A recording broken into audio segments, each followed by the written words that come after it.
fuenyo temo manyo ndache ni gini to ne ochakore nade to ang'o makele?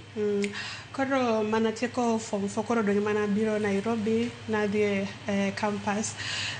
Previously ne pok naneno ng'ama ni condition alafu na care anything about it. But koro mana biro Nairobi na romo gi one of ng'ama chal koda. Emo onini orientator ong'isa ni wan gi group watimoga meet and greet, this is a condition, or kuniatini in case or anything. Koro from there on kaka na join group noendo. Koro from there na chako timo research nange at least na put a name to my condition. Koro at least atimo research angeni nango angoma kose angoma as in prevention gik minyalo timo mondo I live with it normally.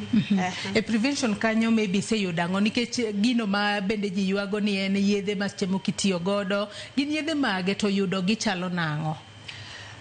Nikech sani research eko kaendelea koro pod wakia exact cause mar vitiligo. Ingeni kikia exact cause okinyal golo prevention. But dini mostly wacho ni in genetics. Wacho ni ka ngato e family uni godo tibe la high chance nyalo bet godo. Koro anike chonge ng'ama nge family man godo. Koro andak na